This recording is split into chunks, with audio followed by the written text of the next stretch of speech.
Help me figure out how to be the man and not the monster. If you're not getting that, then you're doing something wrong. It's not about who's right. It's about what is Exactly. right. You have to improve your ability to communicate with each other. Please allow your spouse to hold up the mirror. Discipline is rooted in teaching, not in punishment. Nobody likes to be controlled.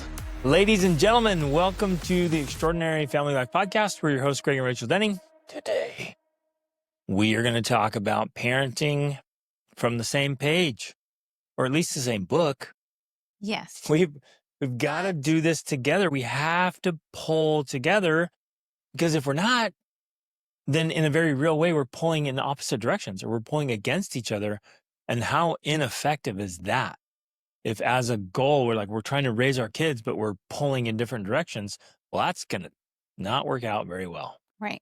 But we also want to talk about how we can parent from the same playbook, but we don't have to be the same people. We want to emphasize today the importance and the necessity of having a dad approach and a mom approach.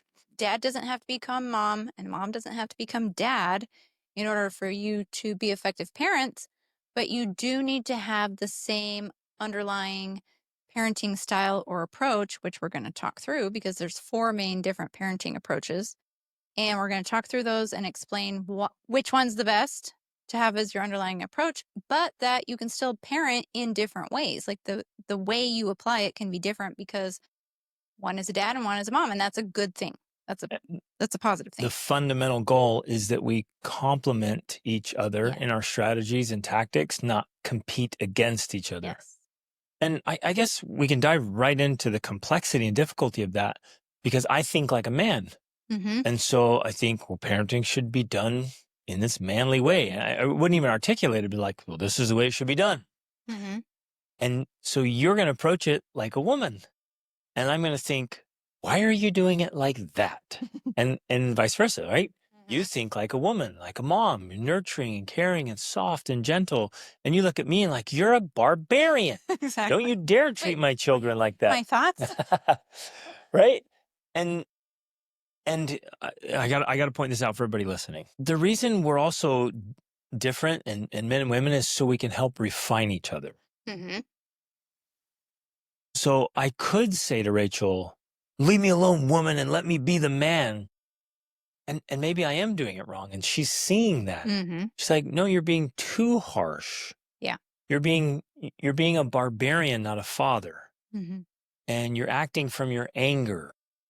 And she can even, she might even notice like, well, hey, I can tell you're upset because, well, I've known you for all these years and you're still upset about something that happened in the past and you're taking it out on the kids. That's not the point where I'm like, I'm the man here. Leave me alone. That's not when I use this. It's like, oh, thank you, sweetheart, for pointing that out. I apologize. I'm going to go apologize to the kids. Help me figure out how to be the man and not the monster.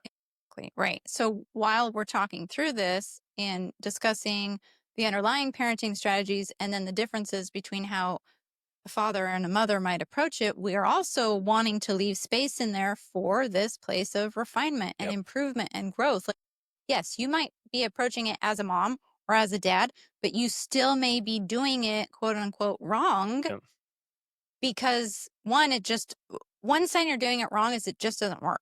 Like if you're not getting good results from it, and I think we all know on some level what good results are, it's good and happy feelings, it's good relationships, it's peace in the home. If you're not getting that, then you're doing something wrong. Yep. And so you need to improve and change and tweak, even if you still have a more feminine approach or more masculine approach. There's levels and ways to have that. There's obviously the toxic way, and it's not just toxic masculinity, there's toxic femininity too. And then there's the better, higher way. And so that's what we're after. We're after being true to ourselves, approaching our parenting from the feminine or the masculine, but at the best version of the feminine or masculine, not at the worst. Yes. Yeah. So I guess the fundamental here is it's not about who's right. Mm-hmm. It's about what is right. Exactly.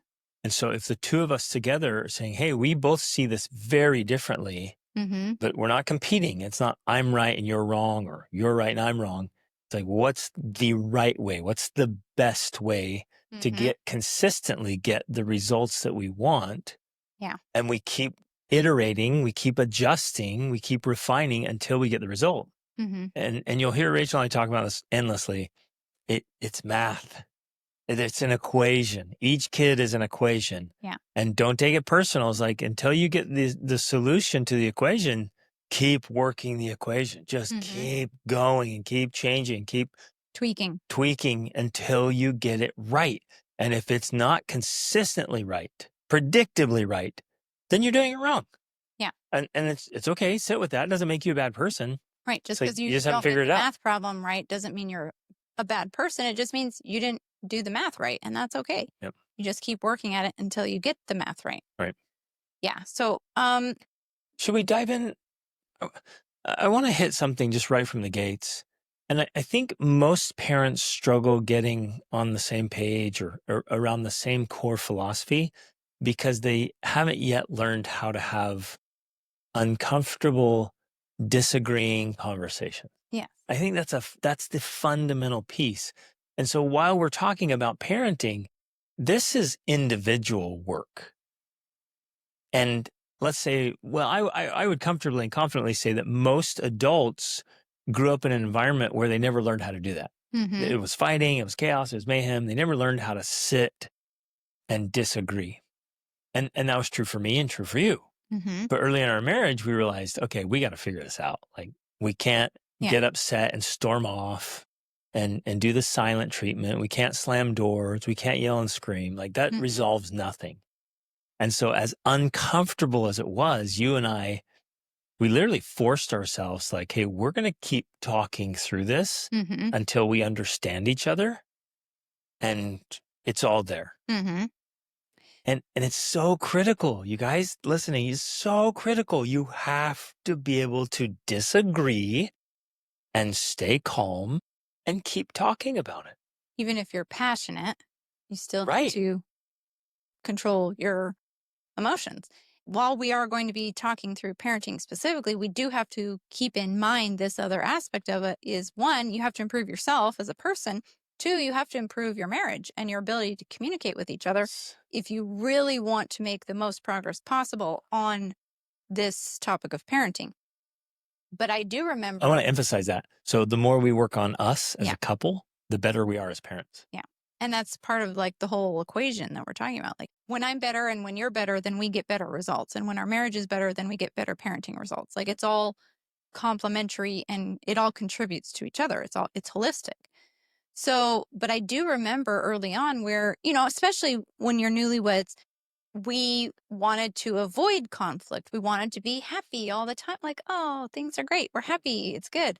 And so if there was a subject that was sensitive or brought up negative feelings, it was like, oh, let's avoid that. Let's not talk about that. But that doesn't solve any problems. That doesn't resolve the issue. And many people can go years without ever touching on the subjects because they want to avoid the discomfort. It's the skeleton in the closet. And every time there's a new one, like, oh, let's just throw that in the closet.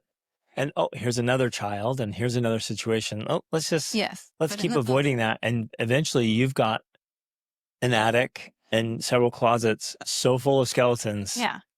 And then you're wondering, nobody's functioning and the kids are terrible. You're wondering why you can't function. And like, everybody's walking on eggshells. And it's like, well, because we're all trying to avoid the skeletons in the closet. Yeah. So I remember leaning into this of saying, well, wow, as uncomfortable as this is and how naturally I want to avoid it, I learned to actually lean into that and to like go towards it. When I noticed that there was something uncomfortable or that we were kind of avoiding, I'm like, okay, that actually is the thing. Let's talk about the thing. Let's have the conversation, right? Let's talk, babe. And or you'd send me a message at work and say, hey, when you go home, we need to talk. Exactly. Like, right. Oh, no. Right. But because we were both willing to engage in that process, it became very productive for us to grow and develop as a couple, as individuals, as a family, because we were willing to, and I would call them sometimes even breaking points. We were willing to break through that barrier by leaning into the discomfort so that we could move ahead. And it really is key. Like, until we are willing to do that, we do get stuck. We're literally stuck. we are blocked, we're damned, like we cannot progress because we're not willing to move through that. Just like Marcus Aurelius said, the obstacle is the way. That thing that's standing in the way is the way to everything you want.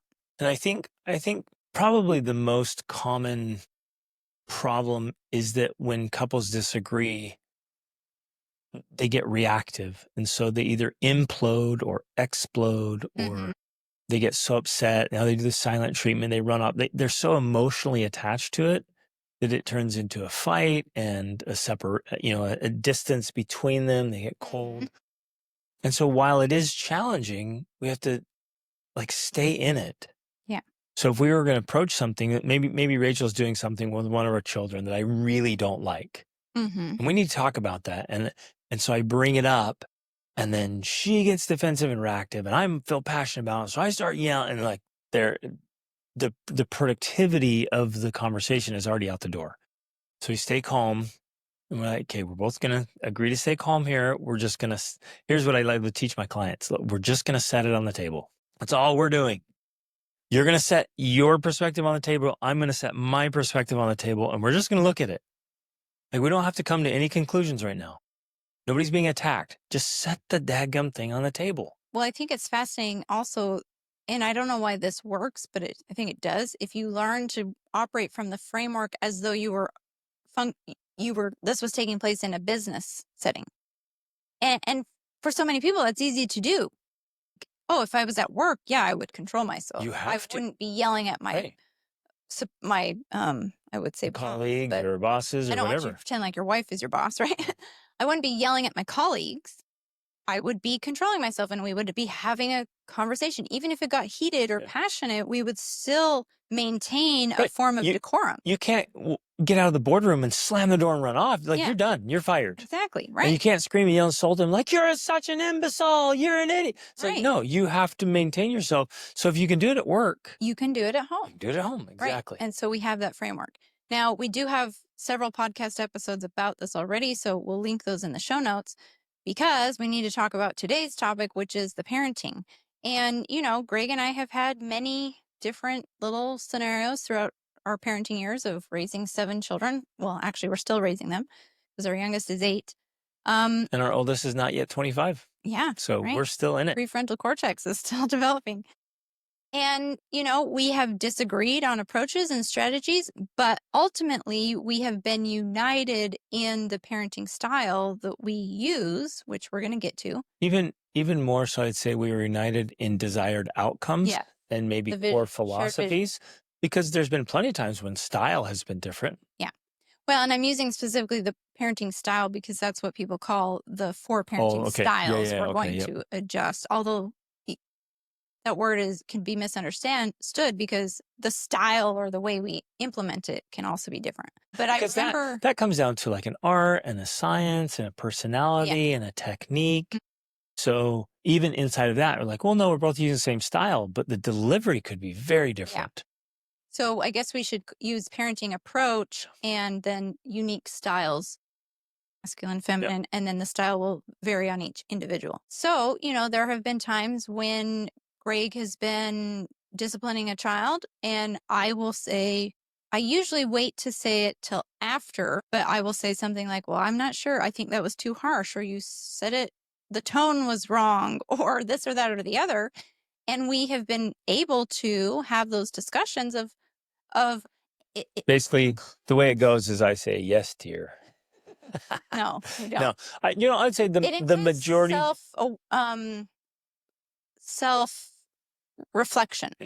Includes self-reflection, that willingness to self-reflect, so that when I bring something up or you bring something up to me, we are able to reflect and say either, yeah, you're right, I should have been softer, or do you know what? No, I really felt like I handled it the way I needed to handle it in that moment.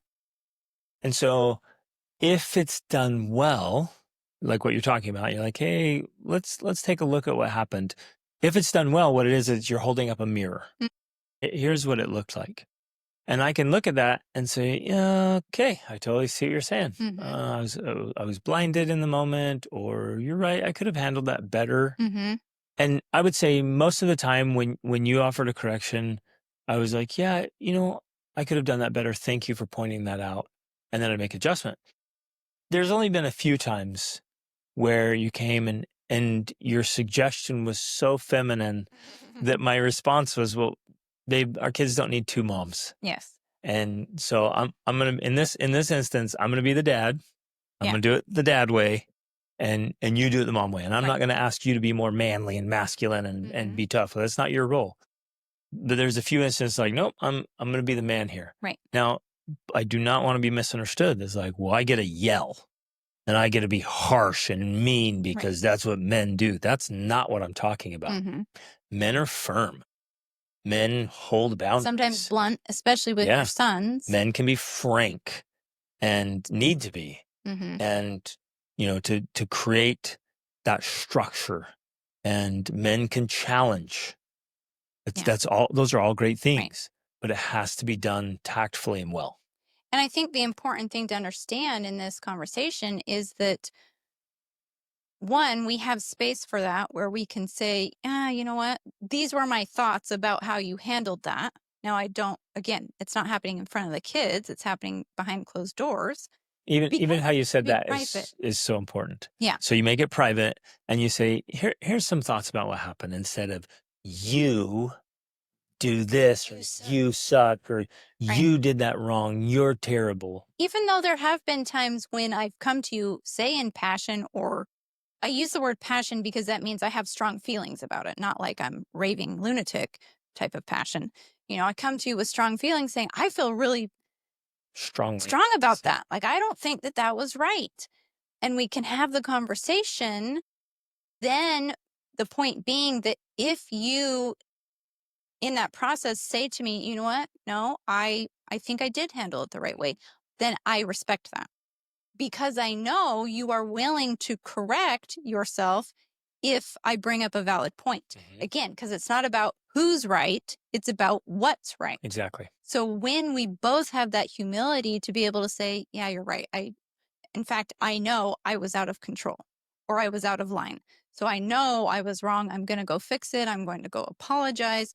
When that's happening, then we also have the space to say, do you know what? No, I handled it well this time. I did the right thing. And then we can respect each other and say, okay, if you think that was right, great. I'm going to respect that and allow you to do it that way. Yeah.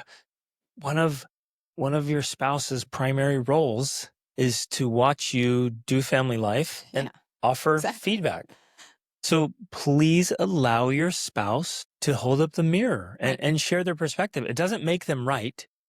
Rachel's not right every time. I'm not right every time just because, well, hey, I watched that, babe. It doesn't make me right. Right. But we have to listen to each other. And when we do, we can all be better. Yeah. I think people get really defensive. Yeah. Especially if I blew up and I know it, I'm already mad at myself. And then you're coming like, hey, like, I see this a lot with coaching clients. Like you just get defensive and sensitive about it. Drop that crap. Drop the ego. Especially with your spouse behind closed doors. That's the best time to drop the defensiveness. Yes, but I would say even in front of the kids.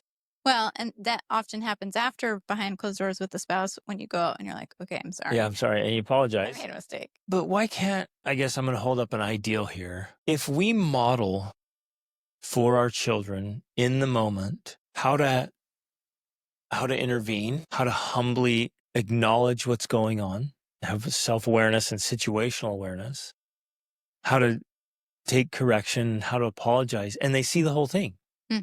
Because I think sometimes, to a fault, there's something's the kids do something, whatever, and it's handled wrong, and nobody says anything until they go afterwards in private and they talk through it and they come back out, and then it's never addressed. Everybody saw that it was handled wrong. So what if we could repair it right there? Yeah. Like, that's awesome. Now, often, most of us pretty hot-headed, and so it doesn't work. But let's say, for example, Rachel is handling something wrong in the moment, and everyone can see it. It's happening. It's not like the kids don't know. It's happening. And so I walk over and I maybe put a hand on her, or say, hey, sweetheart, take a breath. Hold on, let's walk through this. If in a moment like that, we as parents can be responsive and pause and take a breath and say, okay, hold on, let's look at this differently.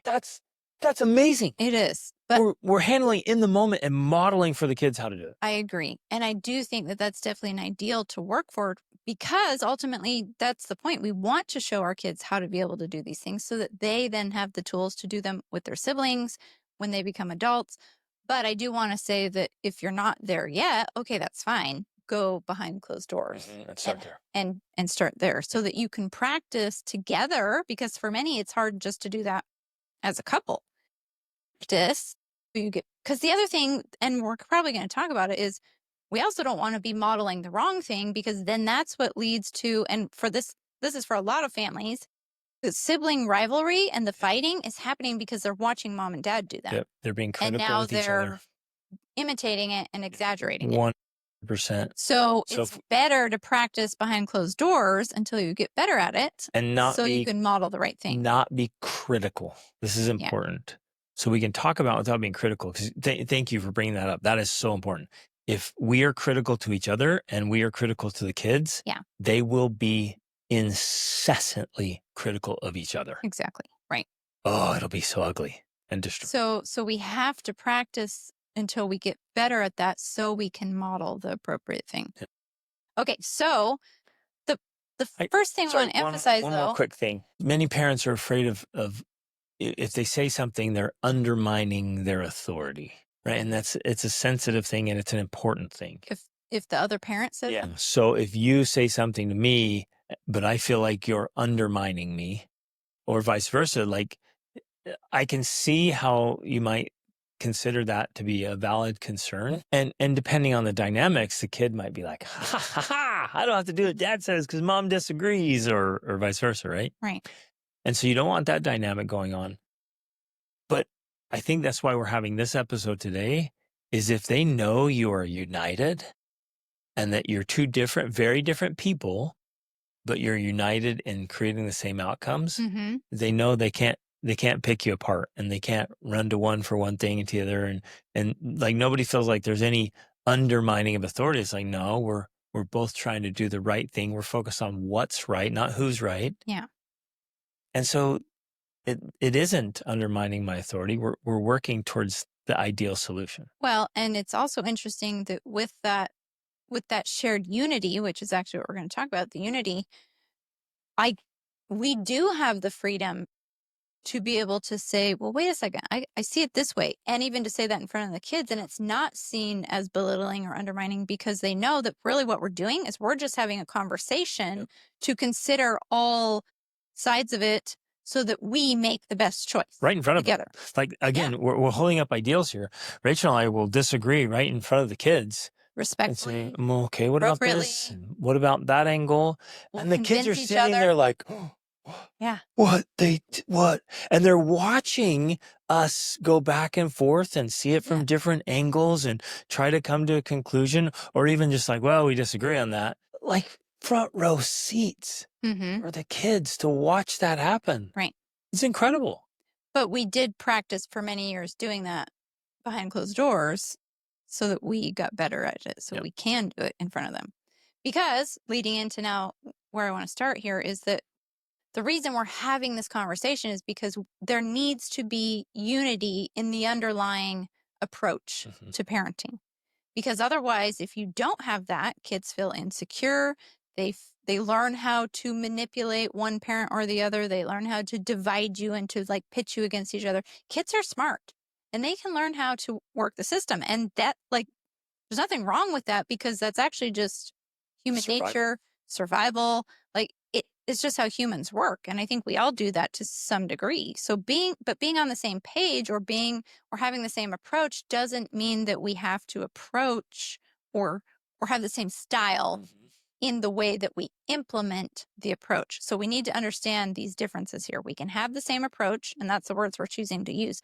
Have the same approach, and the style of implementation is going to be different for mom and dad, right? But ultimately that the unity, that's what provides the stability.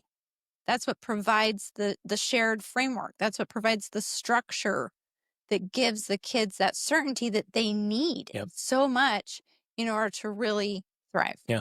They get safety, they get assurance, they get this sense of like, okay, there are boundaries here, there's standards. It's clear. There's a unity. Like I know what's expected of me, and they want that. They want to feel that they're in a place that there's some clear structure. Right.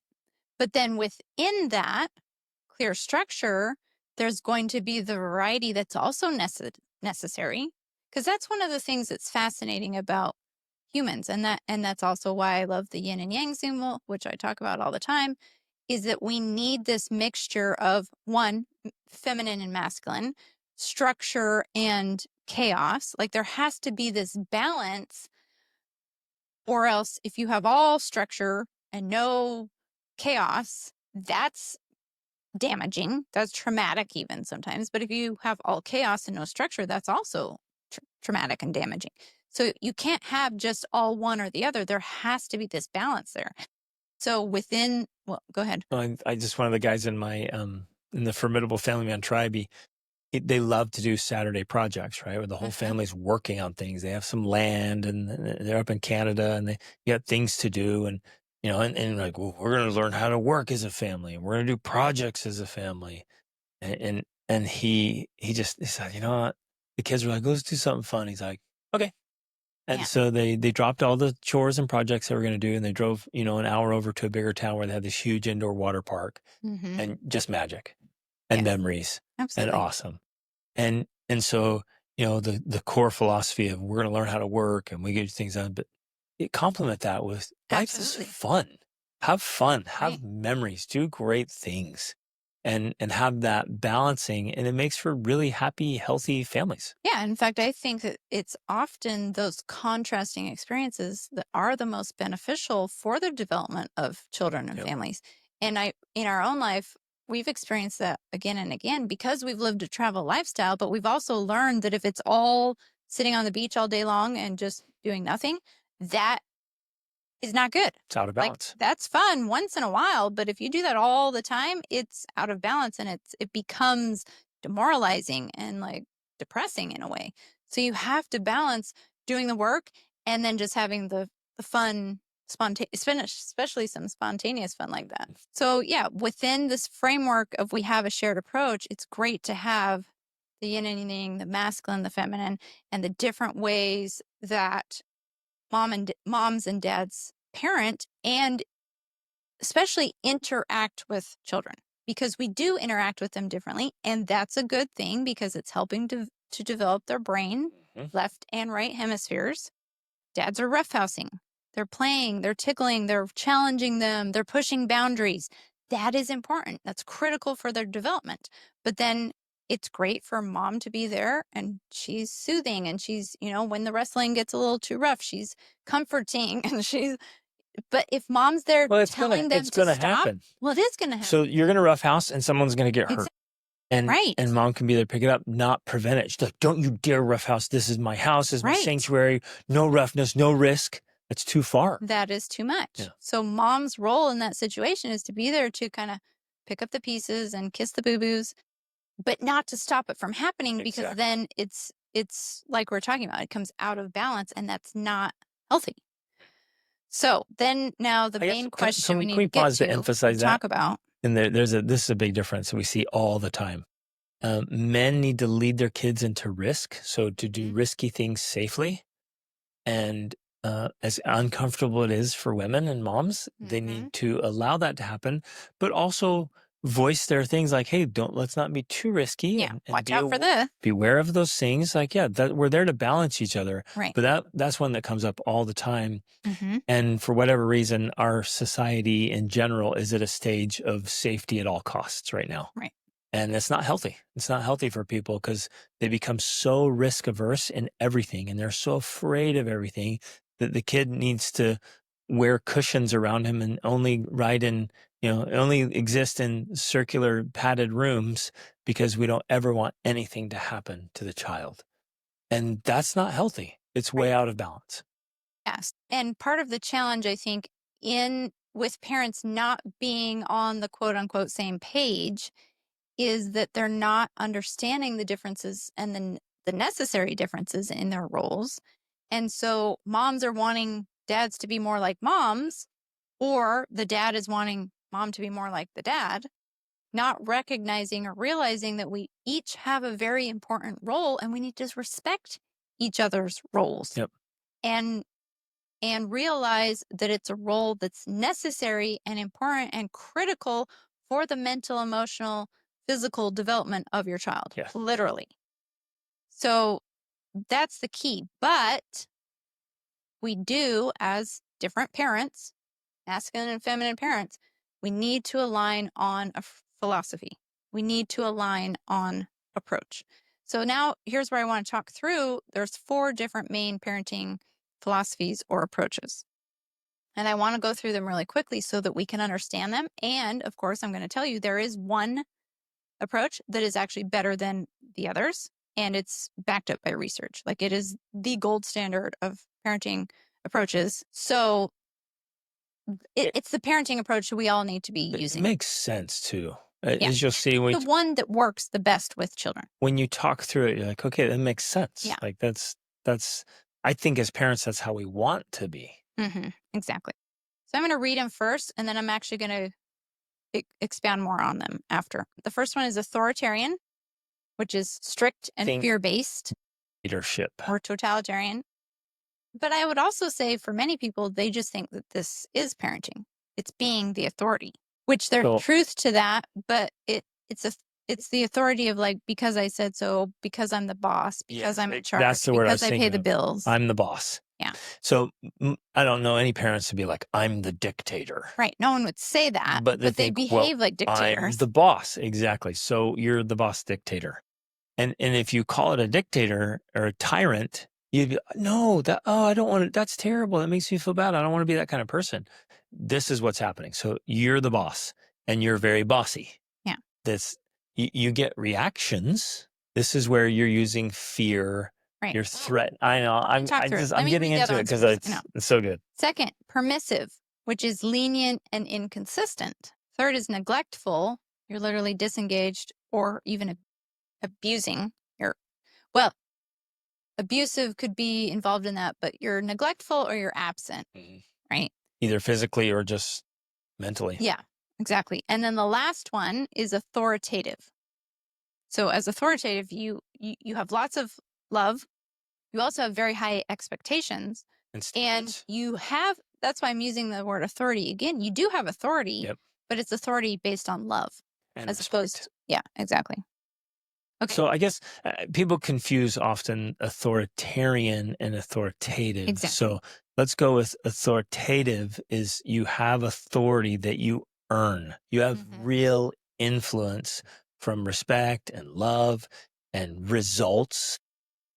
Like your children look at you and think, wow, I want to be like that. Authoritarian is, you just make that connection. It's bossy. I'm bigger, I'm stronger. It's my way or the highway. Yeah. I make the rules and you'll do what I say or else. Right. You're literally a tyrant, dictator, monster in your own home, even if you are a nice, good person and you just want the good things for your kids. Right. Yeah, you can be an authoritarian out of good motives, but that doesn't change the fact that it doesn't work. Right. And so in case you haven't guessed, obviously it's authoritative parenting style that is backed by research to be the best parenting style or approach that is out there. So let's talk a little bit more about each, though, so that we can understand why they don't work, what it actually looks like in real life, stuff like that. I would say in general, dads are going to lean towards authoritarian, being the boss, and moms are going to lean towards permissiveness. And so it's the competition between gentle parenting and harsh parenting, either of which work. Right. They just don't work. One of them raises weaklings and babies who think the world owes them something and they just want safety at all costs and they want to be pampered and taken care of. They're very entitled. On the authoritarian side, entitled or incapable in many ways. Yes, very incompetent, very underdeveloped. Yeah. They're just little babies. They're grown babies. On the bossy side, the dictatorship, your words There's come in. There's more competence there and even some more results, but it's buried in resentment and pain and very fixed mindsets. Fear, for sure. Yeah, massive amounts of fear. The internal dialogue, the inner voice is shame. It's guilt, mean. It's harsh. So you're just racked with torment. Mm-hmm. Like, okay, so you got stuff done. You forced yourself through it, but you're not enjoying life. Most of the people who grew up in environments like that, they don't like themselves, Mm-hmm. and they end up, Not passing that. well-adjusted. Yeah, they're passing that along. They're not. Yeah, you're right. It's just a lot of internal conflict Mm-hmm. there, and nobody likes to be controlled. Right. And so an authoritarian is the boss, the dictator. It's controlling, and no person wants to be controlled. They don't. And so with the authoritarian style, it's high control and low warmth. It's almost, because I feel that, I would say low respect too. Well, right. Low respect for the child. Yep. And then, of course, that's not reciprocated. They have low respect. The child has low respect for the parent because of that. But I think the warmth aspect is important, because there's not a lot of that soft, warm feelings, because in order to be an authoritarian, you almost have to keep the cold demeanor, because otherwise, if you don't, it's like you feel you're going to be taken advantage of. Which you will be. That you're going to be, the rules are going to be pushed. The boundaries are going to be pushed. They will. Yeah. For sure, because you haven't earned. I guess another way to see this, we're trying to give you all the different angles. You're not a leader. You're a boss. Yeah. And people don't respect their bosses. And leaders are leaders because people want to follow them. That's true leadership. Mm-hmm. Where as soon as the boss turns his back, we're going to do the opposite. Yeah. And so the boss is like, I have to keep being harsh because they'll take advantage of me, or they'll rebel, or they'll be soft and weak and spoiled. I'm not going to let my kids be spoiled little brats. And so I'm going to have to be the boss. Mm-hmm. And I think the vast majority of people operate between those first two, the dictatorship or the passivity. They're just oscillating, and they don't know there's other options. It's like, I'm not just let them do whatever they want. How do I get them to do it? I have to force them to do it. Right. So they're very strict. They're demanding obedience from their children, which, we could do a whole podcast episode about how obedient children is not a good thing. Right. It's not good for your kids to be obedient. And they rarely we can't just leave that hanging. Well, okay, you're right. We've done episodes on it because we're like, wait, what? I thought obedience was the goal. The real goal, the ultimate ideal, like the best outcome is that your children on their own learn how to make good decisions, and then make good decisions. They do the right thing for the right reason on their own. Whether or not you're there or not. Right. There may be no authority figure around. You might not be there. Nobody's there to tell them what to do. They think through it. They make the right decision, and they hold themselves to a standard. That's the goal. Right. And that is the opposite, not the opposite, but it's very different from just merely being obedient. Well, in fact, you can't get to that outcome if obedience is the main goal. Right. If you're told to obey no matter what, without questioning, without debate, then you're not learning to think, you're just learning to follow orders. And that does not produce that outcome you just described. Right. But part of authoritarian parenting is that they don't explain why the rules exist. They don't explain the reasoning, which is part of this whole obedience thing. They're not explaining why I want you to keep the rule. You're not explaining why you need to do this thing. It's just because I said so. Yeah. You're supposed to obey me. And that is not healthy. If you want to raise well-adjusted kids, that does not work. It will not work, especially because the kids will be grossly underdeveloped. Right. And often the parents don't explain it because they can't. Their decision-making, their thinking is underdeveloped. Yep. Yeah. And that's being inherited from the parents who haven't thought through it, can't articulate it. So they're like, well, just do what I say. And the kid says, well, why? Because I said so. That's why. You're like, well, I would love to be there in that moment and be like, well, hold up, parent. Why? Yeah. See if you can articulate this. Right. Why 8:30 bedtimes? Please back this up. What is it about those three numbers, 830, that is the magic formula? Yeah. For parenting. Exactly. It's an arbitrary number out of your number. Dark cavity somewhere. Come on, this is ridiculous. I remember when my kids were young, because again, we started off questioning a lot of things, questioning the norms and the conventions. And I remember telling my kids, like, get off the table, stay off the table. You shouldn't be off the table, on the table, even though kids, of course, love it to climb on the table. Yeah. And I remember them asking me why, and of course we were in this beginning this phase of like explaining to them and helping them to understand. And I remember thinking, well, why can't they get on the table? And so I had to think through it. And then I actually came to a conclusion that, at least in my mind, worked for me of like, well, I guess there's not a great reason except for during certain times when we are, let's say, eating. That's when I don't want you on the table. If we've got food on the table and we're going to eat, I don't want you on the table because we're trying to eat and I don't want your feet. I don't want this.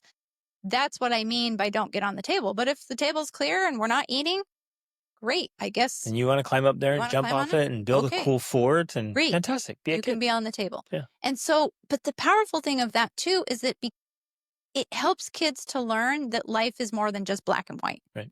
It's more than just never get on the table because it's one or the other.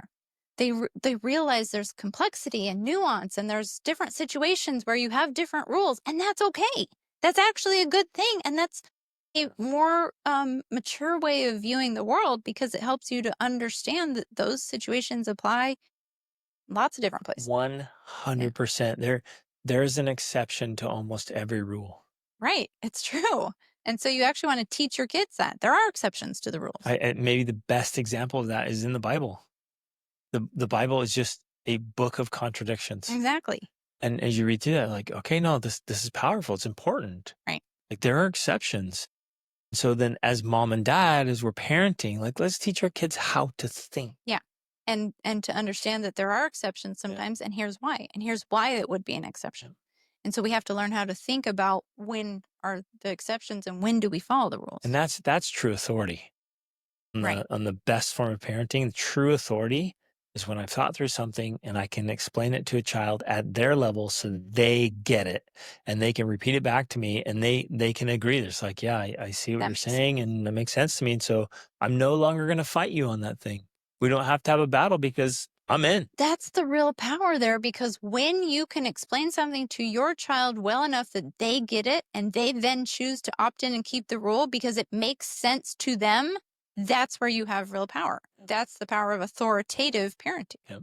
There's no more battle. As opposed to with authoritarian parenting, where you focus on punishing them if they don't keep the rules, or threatening them to keep the rules, or bribing them to keep the rules. That doesn't work because it's all externally motivated instead of internally motivated. Yep. Well, and you just brought up something really important. Under the authoritative or the bossy, the dictator, there's lots and lots and lots of rules. Too many rules. So many It's rules for everything. Your unwritten rule book for your family is massive. Mm-hmm. And guess what? Human beings hate rules. They absolutely hate rules. And so, and they intuitively know that there are exceptions to the rules. Right. There have Kids know that even if they can't articulate it to you, they understand that somehow. So in our family, as we were going through this, I was like, why have so many rules? Why all the rules? It's not helpful. Let's have standards. Mm-hmm. Let's have boundaries. Let's operate by principles, and let's talk through it as a family. Let's decide, how do we want to do life together? What's the better way? And then everyone agrees, like, oh yeah, well, this is the better way. Let's do that. Mm-hmm. And we don't have to have a rule. Right. We don't have to have 10 rules around that dumb thing. It sounds like a government. Gosh, like one of the worst things you can do is run your family like a government. This is the most inefficient, ineffective thing on the flipping planet. And everybody hates it because they just have 10,000 rules for everything. Right. So that's the authoritative side. Well, and authoritarian. That's authoritarian. And so when we get to authoritative, I want to dive into that a little bit more so people can understand the difference between a boundary or standard and a rule, because I'm sure there's some confusion there. But I also want to go through this some more. So, of course, in authoritarian, because we touched on it, like the emotional connection is limited because we're not focused on connecting with our child as much as we are on controlling our child. Yep. We want them to obey the rules and follow the rules because we think that that's how you create. I'm here to tell them what to do. Right. And so kids often can appear well behaved or like good kids, but they are going to struggle with self-esteem.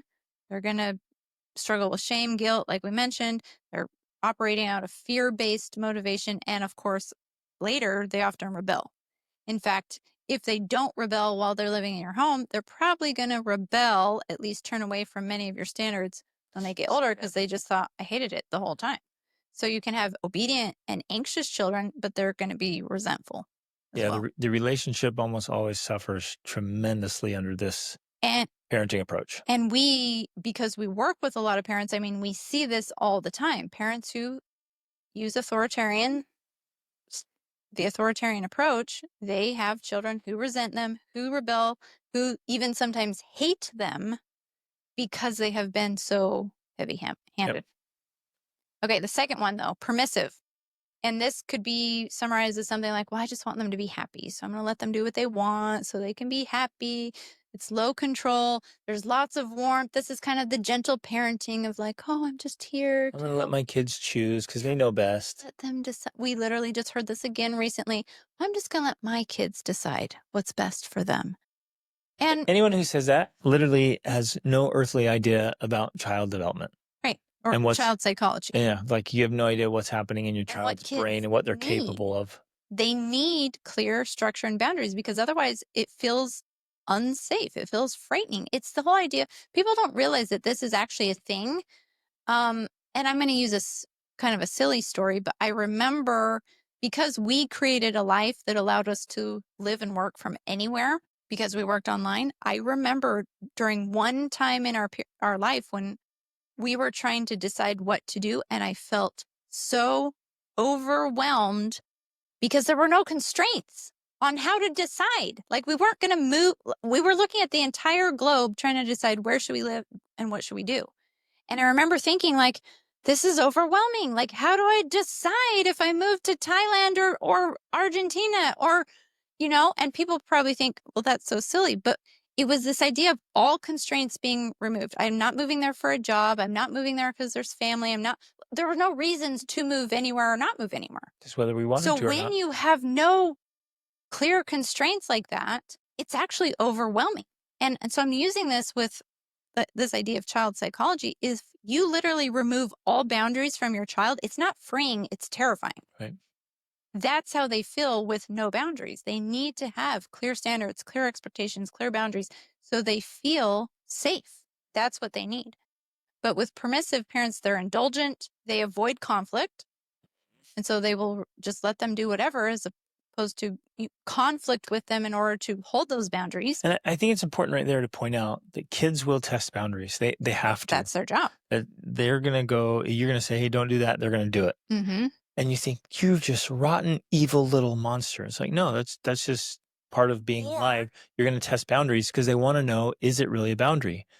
And so. Or with the permissive style, if you think, oh, well, it must just mean that that's what they need. They need to live beyond those boundaries, so I'm not going to enforce the rules. And be on their screens all the time. They're pushing the boundaries because they need to know where the boundary is. They need to feel that security and that safety of like, oh, okay, here's the fence. Kind of like when you have cows, right? They're pushing to see where's the fence. Okay, now when I know where the fence is, now I can operate comfortably, safely, securely because I know what the limits are. Exactly. But if they don't have those boundaries, there's also no accountability.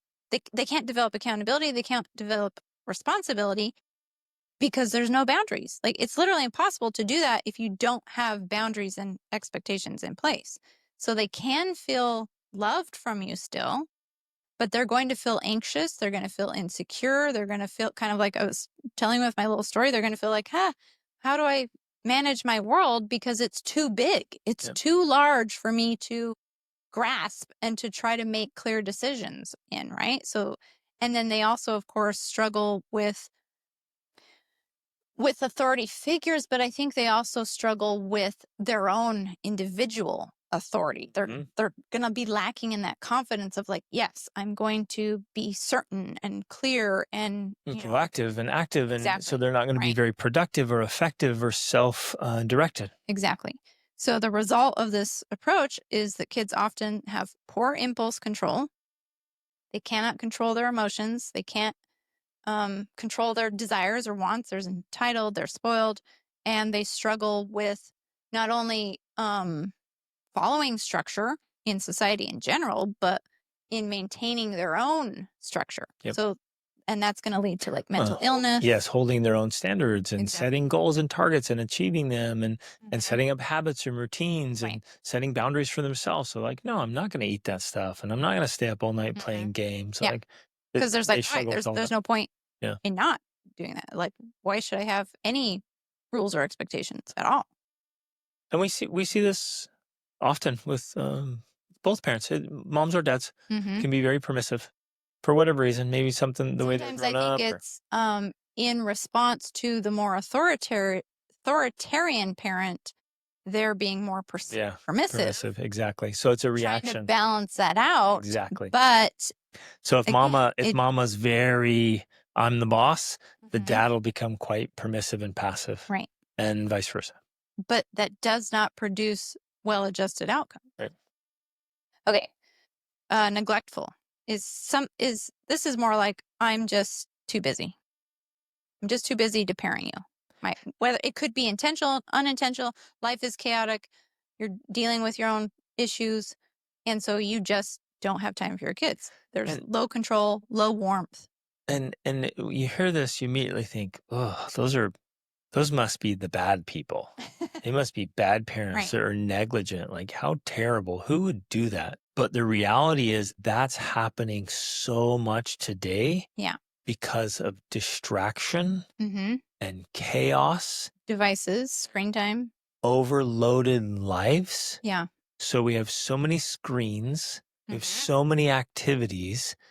And in an effort to be a good parent, we have our kids enrolled in everything. Right. And we get them the latest and greatest of devices and stuff and things. And as the mom, we're driving them everywhere, taking them here or there. And so unintentionally, we've become a neglectful parent because we are just so busy, so overwhelmed, so unavailable for them. There's no time for us to sit and talk to our child because we've got to go here, now we've got to go there. And exactly. And so it's almost... So we're not with them.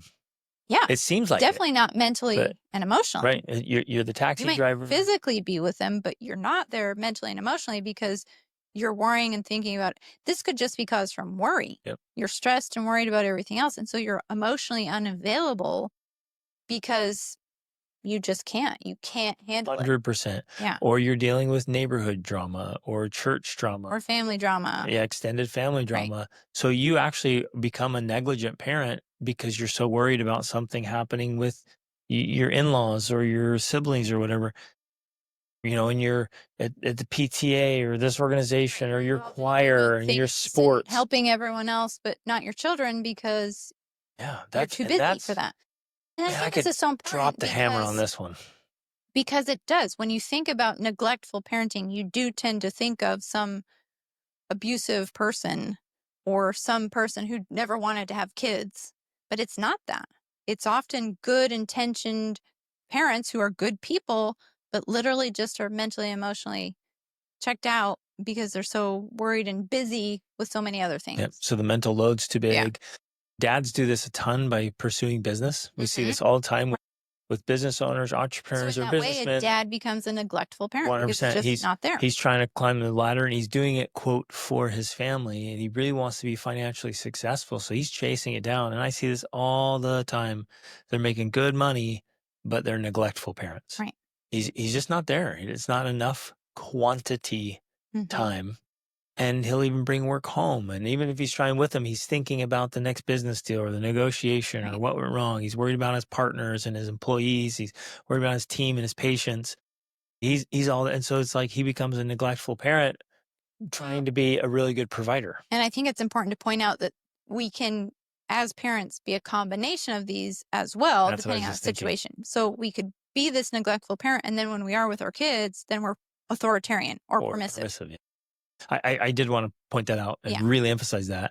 Hopefully, as you're listening, you're like, "Oh, yeah, I've done It's the not just I've black been the and boss white, one or the other, and the dictator, and I've been permissive, and I've been neglectful." And you're like, probably at wow, times been authoritative. I've done all three today, Right. every day.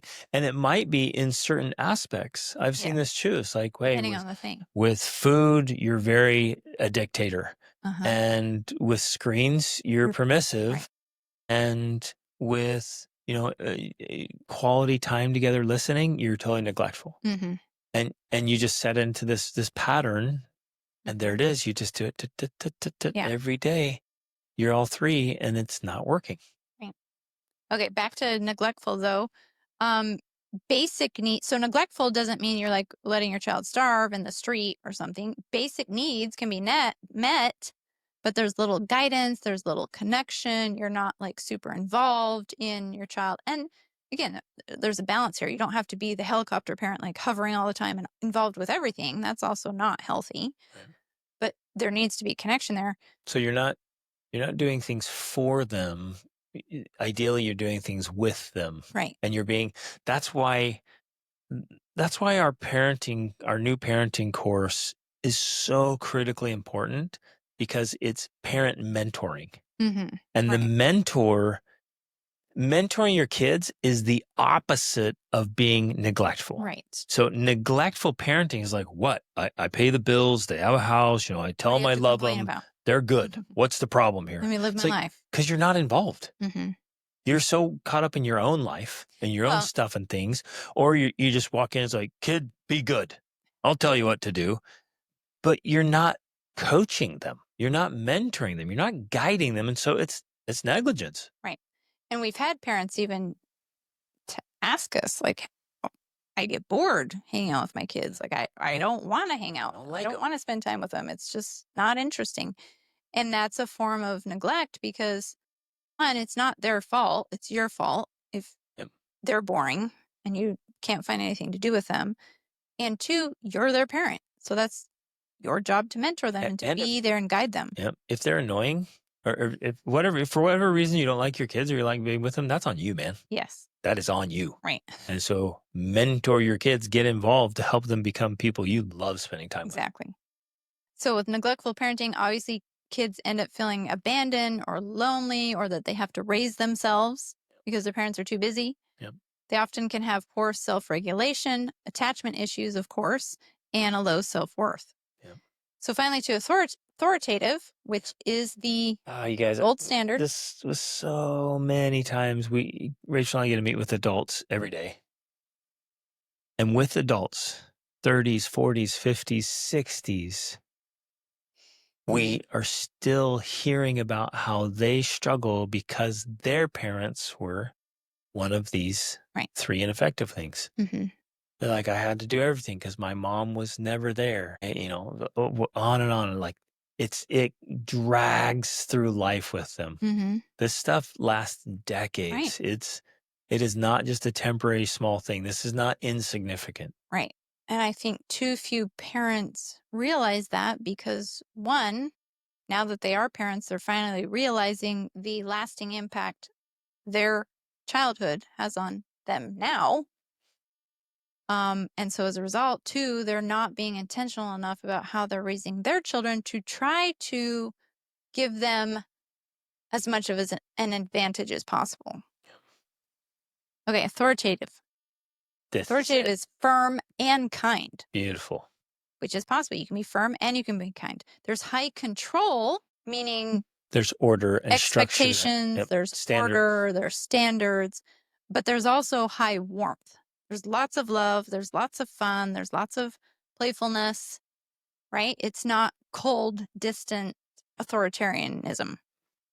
So parents set clear expectations, like, they know exactly. And so we should talk about this because we mentioned, the difference is you have expectations or standards or boundaries, but not rules. Is there a specific example you want to give? It's so subtle and it so is very important subtle. here because when you say it's authoritative, which is the good one, and that their expectations, the authoritarian starts thinking, well, that's what I do. Yeah. I have all of my expectations are very clear. I have rules for everything. I expect you to do this and but do it's this not working because on the surface it looks similar. The authoritarian and authoritative, it looks similar, but there are subtle differences that are very significant.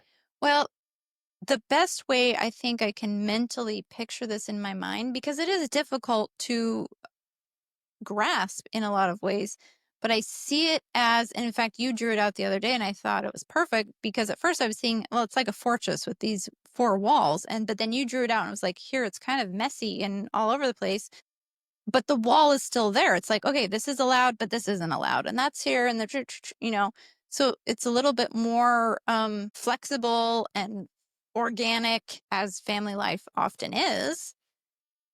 Family life is not just rigid straight lines, 90-degree angles. That's not family life. Right. So in some ways, the boundaries are a little bit curvy, quirky, and curvy. And it looks odd, and you're like, well, wait a minute, you don't allow that, but you do allow that. That doesn't make any sense. And you're like, well, it makes perfect sense when we walk through it and explain it, understand it. Exactly. Oh, well, yeah, no wonder. Yeah. And then, well, wait a minute, you got a hard line there, but then over here you have a gate, and the gate, you can open the gate. Yeah, of course you can.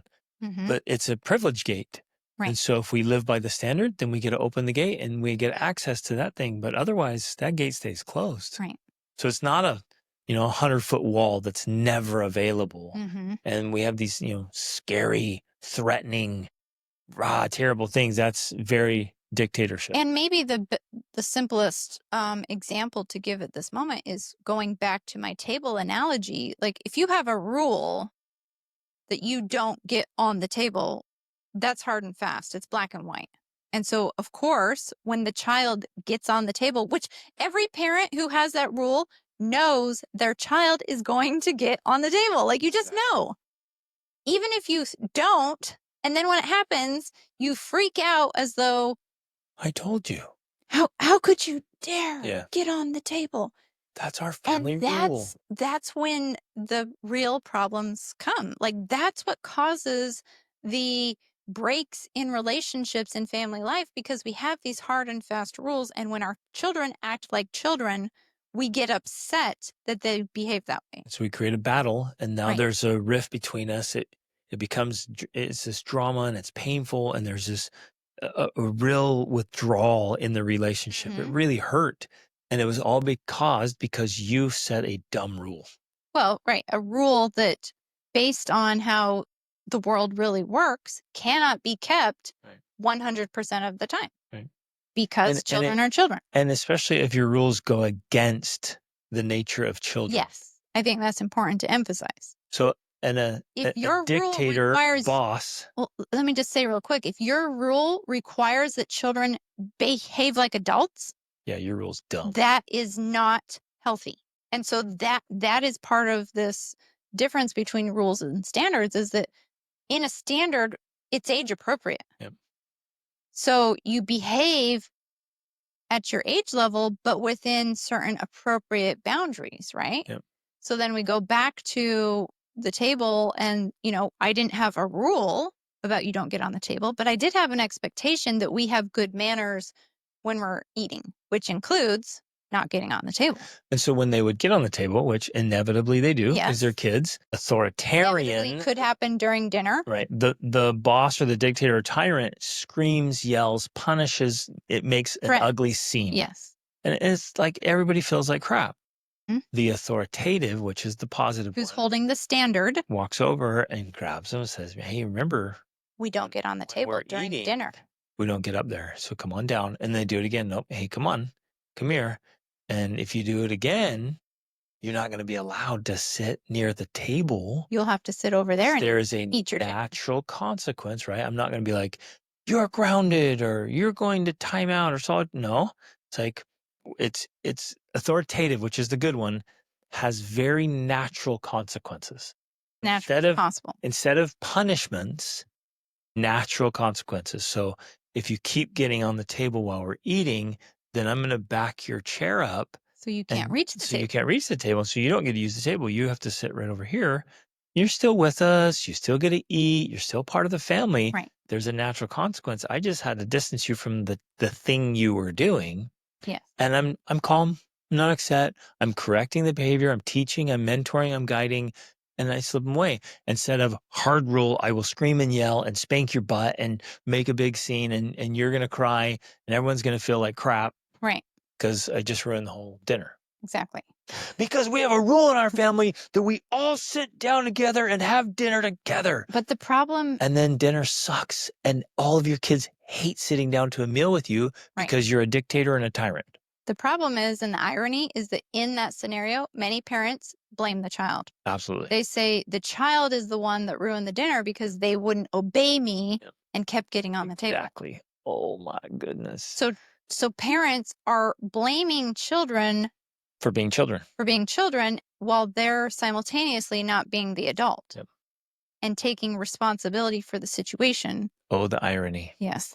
So being the adult in the family does not mean being the boss in the family. Right. It means being the leader. Yeah. And it emphasizes, like you just explained in that scenario, that discipline is rooted in teaching, not in punishment. Yes. Especially because what else you would do in that scenario is you would talk to them again and remind them, hey, remember, look at your feet or look at your shoes. They're dirty. You were just outside today. You were running on the street. I don't want the dog poop and the dirt from outside on my table, especially while we are eating. And so you're teaching them why. Why is this a thing? So that they're like, oh, okay, yeah, you're right. I did step in dog poop. I don't want to get that on the table. I should not get on the table, right? The teaching is the key element there, because otherwise, going back to the whole idea of just blind obedience, they're not actually learning. Yep. They're just learning to keep rules out of fear. Well, and they're not learning how to think, and they're not learning how to make good decisions on their own. Right. Where write this down, memorize it, internalize it. The absolute best form of discipline is teaching. Yes.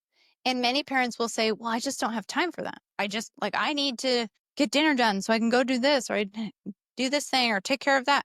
And so they think, well, this takes more effort. It takes more work. It takes more thinking. Instead of they get punished right away for breaking the rule and it's done, I have to do this multiple times and I have to say it multiple times. But what they don't realize is that the one process is, again, emphasizing fear, emphasizing obeying without questioning, which does not develop critical thinking skills, or ultimately it's not creating emotional intelligence and individual awareness, right? Because they're not taught to pay attention to their own bodies or their own thoughts or their own emotions. They're taught to just do what the authority figure tells them, which is unhealthy. Simultaneously, they're not taught to pay attention to themselves or their surroundings or others. Yeah, situational awareness. When you put an arm around them and be like, here, take a look at that and notice that and see that. So with what you see right here, what would be the best behavior? And kids are sharp. They're like, oh, it'd be this and this. Like, exactly. Yeah. So now you notice it. Now you know what to do. Exactly. Instead of, I tell you what to do, you obey. And they're like, I don't even understand why. Because you didn't teach them how to have that awareness. Exactly. And so when you use the authoritative style, you're teaching them autonomy, you're teaching them how to think through situations, and you're teaching them to be intelligent mentally, emotionally, socially, as opposed to just, well, I'm used to just doing what someone tells me to do, and otherwise I don't have a clue. Right. Which we've seen that with families. I want to emphasize what you're saying there with time. If we teach and mentor our kids, it will take a lot of extra minutes. Yes. A lot that'll turn into hours. If we don't, guaranteed, there will be hundreds and thousands of hours you spend later in life trying to repair horrible things that have happened. And it goes into the hundreds of thousands of dollars and thousands of hours pleading, praying, desperately doing anything to try to get your kids to make good decisions, when you could have prevented all of that with a few extra minutes here and there every day, teaching them how to think. Right. And that's something that I just want to somehow drill into parents' heads so they understand that framework, because they're so willing Well, no, they're not willing to invest that time because it feels like an inconvenience. It feels like it's extra effort, but they don't realize that they're going to be paying for it either way. You're paying up front or you're paying on the back end with trying to fix things. Yep. It's way more worth it to pay up front with the extra effort, because as a result, you end up raising well-adjusted kids where they're confident, they're capable, they know how to think, they know how to make decisions. Like, that's the outcome that you get when you're willing to make those authoritative investments. Beautiful. Okay, so the topic today was getting on the same page as back to mom that. and dad. So listening to this podcast together is great. Discussing those four philosophies or what do we call them? Not approaches. We're calling it approaches and philosophies. And I mean, I'd be hard pressed to, if you walk through those four and you understand them, that one of you be like, nope, I'm going to be the dictator, or I'm going to be permissive, or let's be neglectful together, spouse. You're like, no, duh. So you start there and you're like, well, yeah, let's be authoritative. So let's make sure we have clear rules and standards and boundaries. Let's enforce them kindly. We can be firm and kind at the same time. That's the best way to do it. Everyone loves that. And so, well, let's do that. And so then you start going through specific things. You're like, well, in our family, like, we want people to be readers and we want to be healthy. So go through and like, it can also begin by starting with some of the rules you already have. And if, especially if one parent was like, well, you have this rule and I disagree, that's a great place to start for you to say, well, does this need to be a rule, or does it just need to be like, I'm teaching the standard or the philosophy behind it, like with the table example. Exactly. So that you both understand. And I think that that's a level of mental and emotional maturity that we have to gain as parents. We understand that there's nuance here. It's not black and white. It's not just you never do this thing or you get punished, right? So it's not that simple. If we were doing this, and I want to kind of almost model it or role play it so that people know how to do this. So let's say you have a hard rule, and I don't get it. And so I'd be like, babe, you have this really hard rule for the kids, and you get after them if they're off. Like, tell me why. And so then you explain to me why it's so important to you. I'm like, okay, thank you for explaining it. Like, I get that. I kind of see it differently. I don't think it's as important, but I totally understand why you see it that way. Let's talk about how we could teach it as a principle or a standard and have it, but not have it be one of those hard rules where we have to dictate. Well, that's what I would do right there. Yeah. And I can actually, in my mind, think of an example because, and this is something I think a lot of moms can relate to. I personally would love to have a rule where everyone loads their dish in the dishwasher after every meal. But I have learned that I have to be very flexible on that because, one, it's not always feasible. The dishwasher is not always ready to be loaded. Two, there's going to be things that are happening. Well, it's so unrealistic. That's another thing too, that because of the nature of family life, we've always got, and the fact that we have this resort where we have lots of families and things going on, there's always something going on because of, number one, the dishwasher's not ready. If the dishwasher was ready every single day as soon as everyone was finished with their meal and all they had to do was put it in there, that would be one thing, right? But that's not the case because family life is not like that. It's more complicated. There's more that's happening. So what I have settled on instead is let me interject. So then a mom would think, well, I need more rules.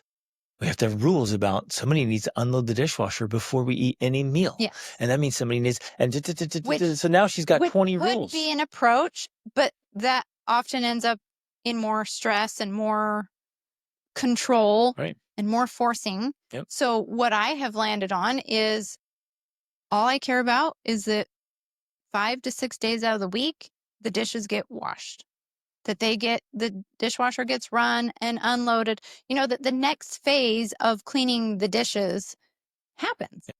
And currently that happens best and easiest when our 14-year-old son does it. And he gets to listen to his audiobook. He has taken, does the dishes. He's essentially taken responsibility of this role. He enjoys doing it. It happens every single day. And so if people don't load their dish in the dishwasher and they just put it in the sink, I'm not sitting there stressing about it because I want this rule of you have to put your dish in the dishwasher, because that doesn't work for everybody. Right. But this does work. So I guess that's an idea of how here I have this standard of, yeah, I'm not going to let dishes pile up and sit there for weeks. That never happens, ever. That's the standard. Or even days, like not going to happen. Did I say weeks? Mhm. I meant days. Yeah. That never happens. Dishes get washed every single day. Yep. But because the standard is we want a clean the kitchen. rule was what I'm saying, if I was strict and controlling, the rule would be no, everyone loads their dishes immediately after the meal.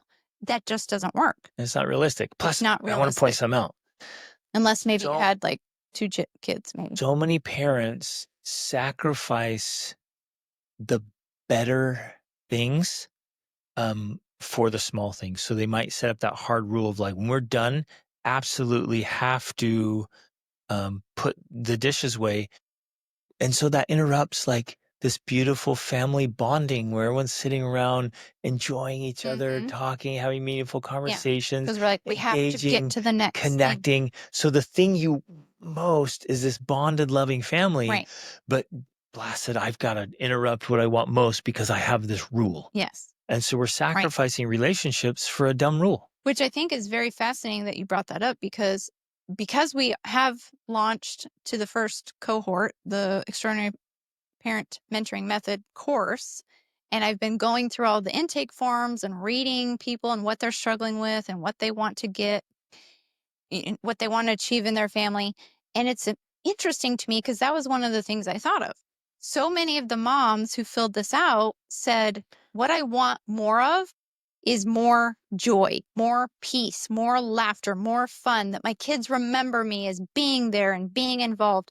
But what they're struggling with most is getting their kids to do chores and to do the things and to pick up. So it's almost like this incongruence. They want more being, but they're trying to focus on more doing to achieve the being. It doesn't work that way. Being requires you to be in the moment, without an agenda, without a schedule, without a plan. That's what being is about. Doing is something different. Now, can we get our kids to be more helpful with the doing part? Yes, of course. But we have to allow ourselves to be in the being part without having all the stuff to get done. And so we have this conflict between all the rules we have in our heads. So every single one of us has a rule book in our heads that just got built over years. So it's this unconscious rule books of a rule book in your head of how you think things should be.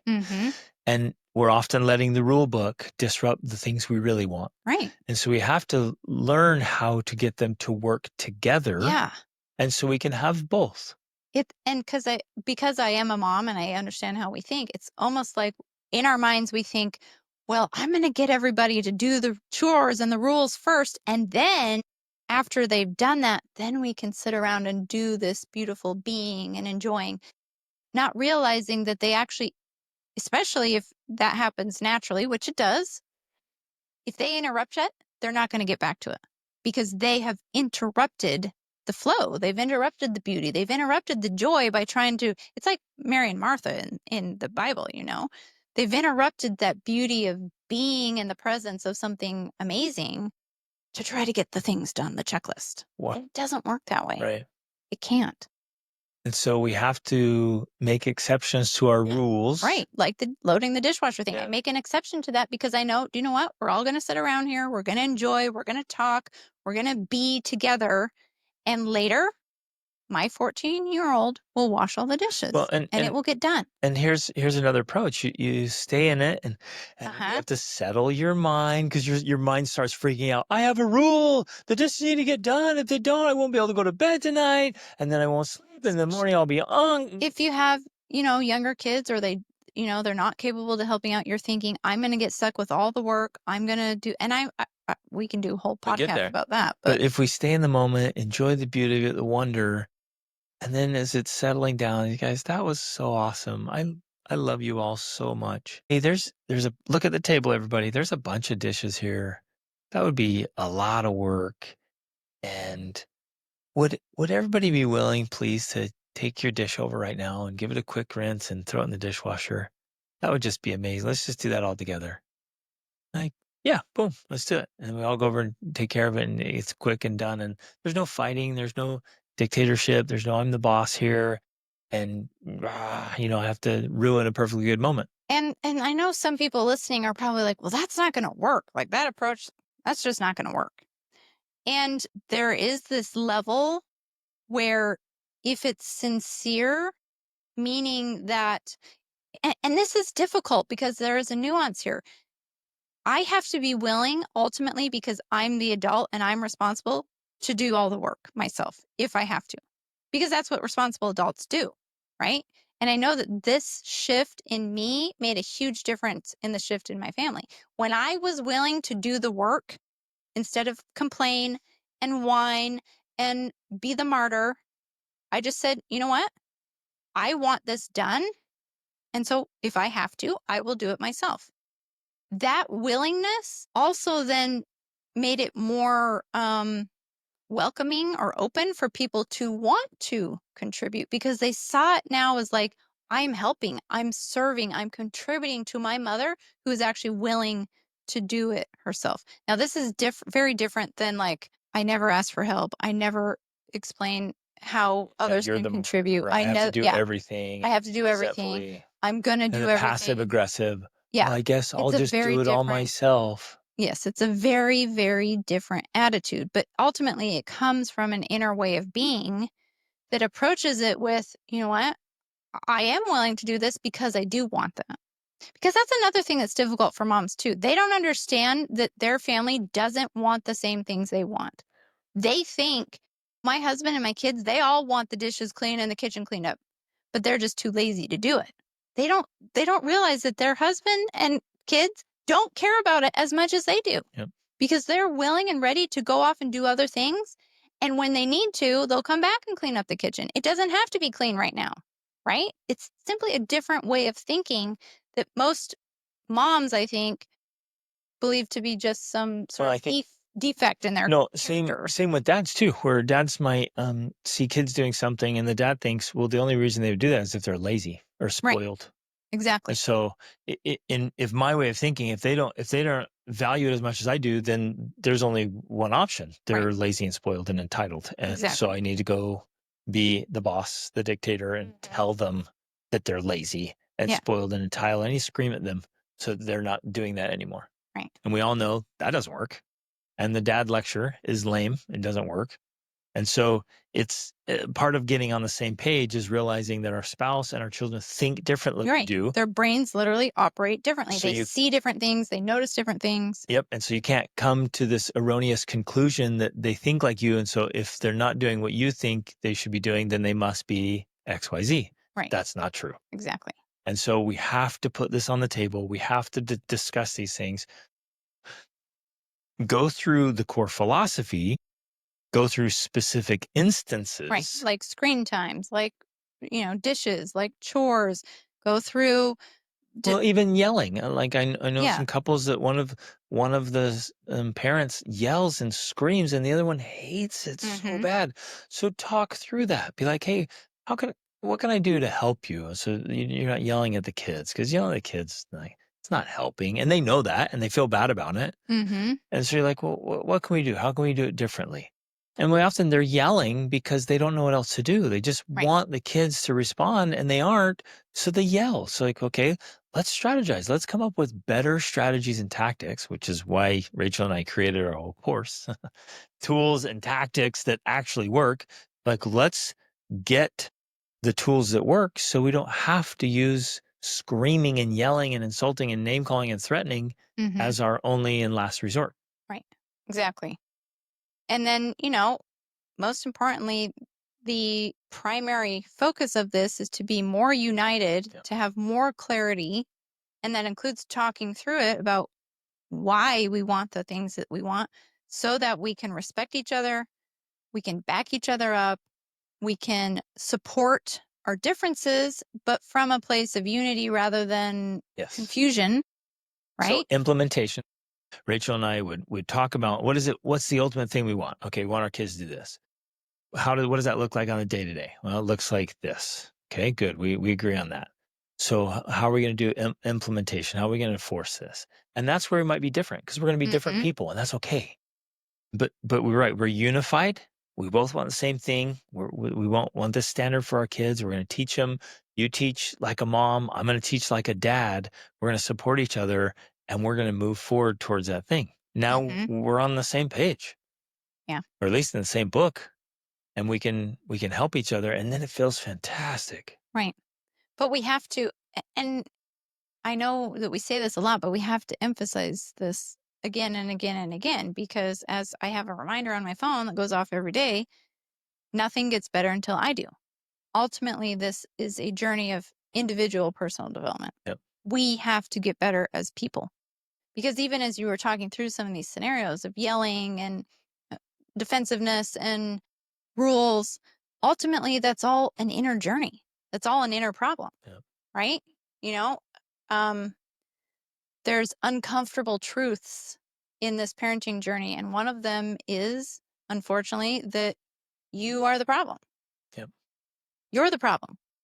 It's not your kids. It's not your spouse.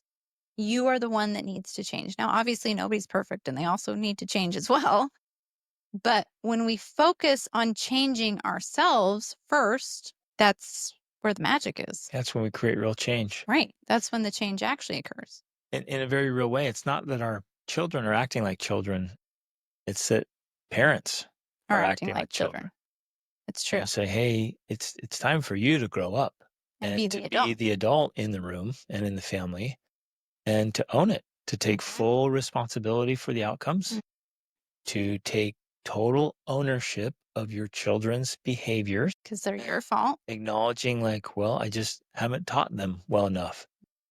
Immediately you're like, I've told them 10,000 times, they know. Like, well, to know and not to do is really not to know. Exactly. If they're not doing, they don't know. So they don't know, which means you told them, but you didn't teach them. Right. And you probably didn't model it. Exactly. And so they're more often than not, what kids are doing is modeling something you've done. They picked it up. They're imitating it. Imitate it. So it's imitation without regulation. They're exaggerating it. Yep. So they notice something you do, and now they're going to take their little variant on it and apply it with their siblings, or apply it to their temper tantrums, because they'll often throw a tantrum because they've been watching you throw adult tantrums. And they're like, oh, I know how to behave when I get upset, when I don't get my way, when I don't like what someone's done. I saw my mommy do that. Or I saw dad. Dad does it every day when he comes home. I know exactly what to do when I'm upset. Right. And they do their own little variation of it. And when you realize that as a parent, you're like, oh, if I want to create change, I change myself because I'm the problem. Exactly. And so that means you're the solution. That's good news. Yeah, right. That is the good news. You are the solution. In many ways, it's honestly never been easier to become a great parent, because there's more resources out there than there's ever been in the history of the world. I mean, it used to be you only just, in some ways it was a positive. You had your extended family to rely on, your grandma, your mother, to give you advice and guidance because they'd walked the path, they'd done the journey. And or they're passing along. Well, I mean, that's generational disadvantage as well. But I'm saying in some ways it was an advantage because you weren't just trying to figure it out on your own, like so many nuclear families are today. Right. But the benefit we do have of today's world is that we have access to so many resources. One, of course, is our course that we just created, which I would highly parent mentoring method. Yeah, I would highly encourage you to click the link in the show notes. Of course. The enrollment opens and closes, so I would get on the waiting list so that when it does open again, because we're doing it in cohorts according to age, the age of your children, so that we can really focus on those ages. Anyways, get on the waiting list so when it opens up again, you can get into one of the cohorts. But there are resources out there to help you. One little caveat to that is that there's a lot of really crappy resources out there too. There's a lot of garbage from, which is why these parents who had one or two kids and sent them off, like they outsourced them the whole time, and then they're like, I'm going to book neglectful parenting. And you're like, well, you didn't even raise your kids. Yeah. Like, yeah, but they're very obedient. Like, well, I don't want obedient kids. Yeah, that's true. There is actually a lot of advice out there that is in many ways harmful to children, which is one of the reasons we've created our course, because there are better ways to do things. And, that's what we're sharing. And of course, we do have our free guides, the free 6-step guide on how we raise 7 well-adjusted kids while traveling to 60 plus countries. And we have the checklist, which is what we do every day to raise our 7 well-adjusted kids. So what I did, somebody asked, I want specific steps. And I sat down, I thought, what are the things we've been doing now for years? What are our non-negotiables? We do this stuff religiously. And I made that list. Yeah. So this is a checklist of what we've been doing for 22 years with phenomenal results, not just in our own family and with all of our different kids and all their struggles, but these things we've shared with our clients and that they've implemented with their families to get amazing results, total transformations in their families. And that list is absolutely gold and it's absolutely free. Right. And I think it's so important for people to understand, those who don't know, we don't just have lucky kids. We weren't just born, we didn't just get the kid lottery, right? Because we've got ADHD, we've got learning disabilities, we have adopted and birthed kids. So we've got a whole mix in there. And so these are things that work because they work, not because we're just lucky. Yeah. Okay. It's the equation. It just works. It's a math problem. You follow the formula and it works. Even if you have to include the X factors for your children. Well, there's all kinds of every kid has a factor. Right. You're like, well, but that's okay. What works for that kid, no, I got to change it up for this kid. And that's part the of the critical math equation. Yeah, I love it. Okay, so have a conversation this week if you can, as soon as you can, and multiple conversations. Be willing to lean into the discomfort, be willing to bring it up, even if you're afraid, even if they won't handle it well, whatever. Be willing to move into that space, because the obstacle is the way. On the other side of that conversation is the solution, getting you closer to the solution you want. And approach it tactfully. Don't be like, we need to talk about your problem. You're terrible. Just say, hey, let's talk about our differences in strategy here. Let's settle on the table and let's just examine them and see if we can come up with a way that we both agree on that works for both of us, that we complement each other instead of compete against each other. Okay. Love you guys. Reach upward.